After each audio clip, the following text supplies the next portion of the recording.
All your favorite wrestling shows rolled into one.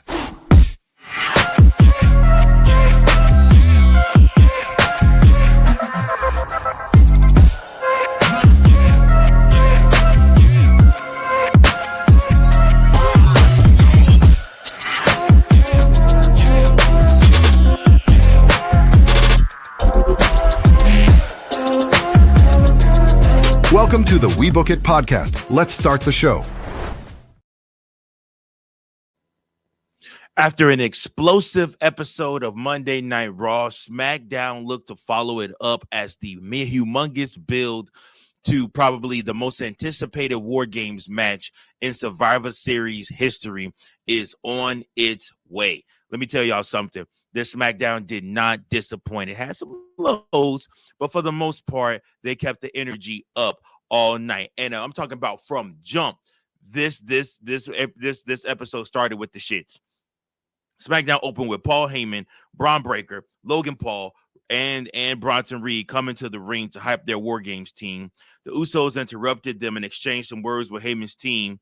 And like I said, Paul Heyman began to kind of talk trash to the Usos and was like, listen, I taught you guys everything you know. I created the bloodline so you guys wouldn't have to live off of Roman Reigns or ask Roman Reigns for things, but you can go make your own money and take care of your families. And I mean, which is factual, but at the same time, kind of disrespectful too. Anyways, he said he taught them everything that they know, but let's agree to do your lesson. He started talking to them like they were slow. He was like, well, you know, you guys, there's 1, 2 of you. There's 1, 2, 3, 4 of us. So it looks like you guys are outnumbered, like you're about to get beat.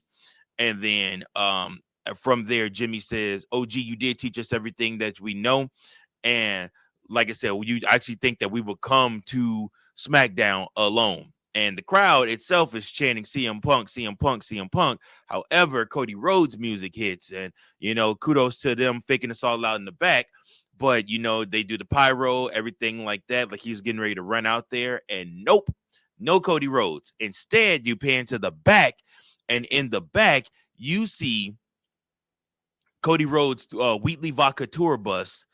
And as you're walking up on the tour bus, Drew McIntyre bursts through the door and he looks like extremely pissed. And like I said, he walks away from the bus. And then after that, they pan down and on the stairs of the bus is Cody Rhodes bleeding out of his nose, out of his mouth. Does not look in good shape. Obviously, a medic comes over and begins screaming that he needs help. He needs more medical attention. Obviously, then, like I said, you don't even get to do a feud or a fight in the ring between the Usos and the Bronze and Logan Paul because the Usos take off to the back. I mean, they're like darting to the back. You see them run right out the building, right over to Cody's bus. And they start asking him, like, what happened? What's going on? What happened? What happened? And as they have their backs turned, Drew McIntyre pulls up in a big SUV and says, see you at War Games, guys, and drives off. And that is all that you hear from there. Again, so like I said, just a great opening segment to hype up what was going to be a great night. Like I said, and honestly, this War Games match with the participants you have in it and with the breaking news that Roman Reigns is going to open Monday Night Raw this coming Monday. And I suspect he will once again go face to face with Brock Lesnar. That just leaves no doubt that, like I said, they are really trying to put their best foot forward with hyping up War Games. And I can't lie to you, it's working on me. Last Monday's Monday Night Raw was one of the best episodes of Monday Night Raw I've ever watched in my life. And that's saying a lot because I've watched a lot of Monday Night Raw in my life. And this SmackDown was pretty good too. Not the best SmackDown ever, but still a very, very good episode of Friday Night SmackDown. Ila Dragunov did his open challenge for the United States Championship again.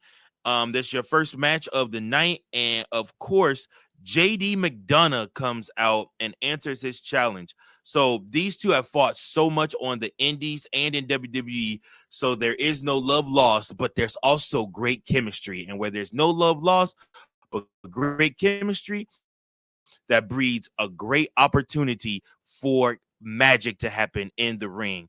And again, these guys did not disappoint. The fans in the crowd often kept chanting, "This is awesome," because these two put on a hard hitting fight that made both men look like tough competitors, which is good because JD McDonagh, I foresee them finally ending the Judgment Day.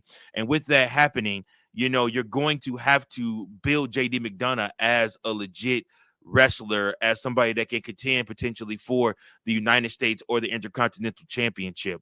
So after a long back and forth fight, though, Dragunov won clean with his finisher. Like every Dragunov Open challenge, this one is one that you have to see for yourself. JD also hit a very picture perfect moonsault within this match, and these two just were hard hitting. Next up, we move to the Last Time Is Now tournament continuing. This week is Carmelo Hayes versus Bronson Reed, who Nick Aldis warned backstage along with the rest of Heyman's crew before this bout started. As expected, Ozilla took control almost immediately while he was twice as big as Hayes, so the former NXT champion had a hard time regaining the composure as the big man just unloaded on him. Hayes planted Reed with the DDT before the break, but the powerhouse was back in driver's seat when we returned from break. Having Breaker, Heyman, and Paul at ringside gave Reed even more of an advantage. This was classic David versus Goliath type of match. Reed was a dominant monster, and Hayes did a great job giving the crowd hope that he would make a comeback. It's almost like they're trying to make Carmelo Hayes into a babyface, right? While Heyman had the ref distracted, Cody Rhodes runs out of the crowd and pushed him into the ring post, allowing Melo to win by countout to advance in the tournament. WWE doesn't do this kind of finish much these days, so it felt like a decent way to advance the story while giving Melo the win. So Melo moves forward in the comp games because he is officially out of the Last Time Is Now tournament. All in all, yeah, I mean, it's your fair share run of the mill match between a babyface and a big heel. So like I said, nothing there. Charlotte Flair and Rhea Ripley were shown backstage as Alexa Bliss forced Charlotte to talk out her problems with Rhea Ripley. After the match, I also want to note Cody Rhodes gave a scathing promo after the match. Called out Drew, says he told him that he was done with them. He didn't want anything else to do with him, but he wants more of him now more than ever. He also said Bronson Reed is probably the best one out of all of them, out of all his War Games team. But he won't realize it till he's looking up at the lights. He said of a Braun Breaker that a Rhodes has always been better than a Steiner.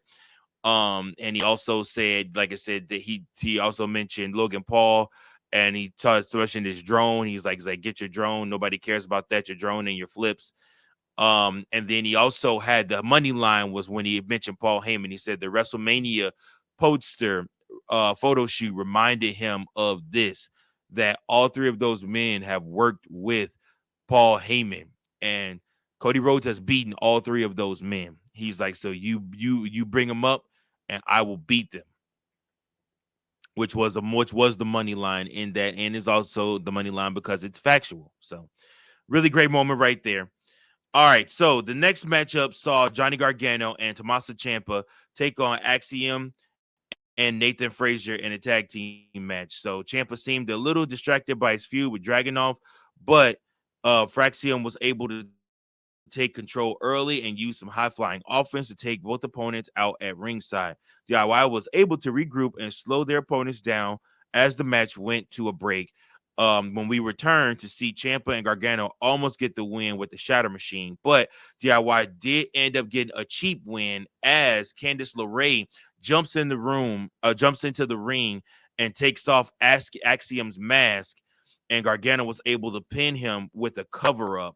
So like I said, this again was a semi creative match, but still, like I said, pretty decent. Candice LeRae, I don't know, y'all. She feels underused. She is a fantastic performer, and WWE never seems to know what to do with her. But at the same time, she also is now supposedly getting backstage into being the agent for matches. So that's definitely something that you want to see. Next up, we got Penta versus Finn Balor. The main event was another last time is now tournament match with Balor taking on Penta. The Prince got the early advantage by attacking Penta before he was ready, but the luchador didn't take long to regain his footing. WWE was smart to put this match in the main event because these two are the most skilled people who competed on this card this week. Penta and Balor only competed against each other for the first time this year, but since then they have had a handful of matches and improved on each one. After the Prince failed to hit the coup de grace, Penta was able to hit his destroyer finisher for the pin and the win. Surprise, surprise, Finn Balor loses another match. Then after that, we go to the back and a very dramatized meeting between Charlotte Flair and Rhea Ripley commences. Obviously shot like a movie theater, honestly, more than anything. And I mean, like I said, it was cool. It was cool to see these two interact like this. And Rhea asked Charlotte, can she trust her? Charlotte thinks for a little bit. Charlotte then turns around and says yes. And she says, can she trust you? And then she says, well, if I could trust you, if I could trust you, then you can trust me. And like I said, they kind of look at each other and they shake hands and seem to bury the hatchet. I'm telling y'all right now, Rhea Ripley's turning heel at Survivor Series. She's going back heel, which won't be a bad thing because there really is no big heel. And obviously, you have what's her face coming back. You have gosh, I can't think of her name right now. It's late. Anyways, you have Liv Morgan coming back, and she's probably going to be a huge baby face when she makes her return. So I think turning Rhea Ripley heel wouldn't be a bad idea. Or they could very well just let sleeping dogs lie and let them win this match too. We'll just have to see what happens. But the show ended with Flair, Bliss, Sky, and Ripley giving a promo to introduce the fifth member of their team, none other than AJ Lee. Their War Games opponents then come from behind and attack them and start beating the living crap out of them. This is the second week in a row that they start beating their ass really bad. And as AJ Lee begins to sprint down to the ring to try to help her team, she is blindsided by who? None other than the GOAT, Becky Lynch, the man, blindsides her and begins to proceed to whip her ass for costing her the Intercontinental Championship on Monday night, furthering their storyline and their blood feud that they have for one another. And then Becky essentially joins the Heels War Games team for the women, and she will be a part of that team. Very, very interested to see Becky Lynch in that War Games match and see what she's able to do.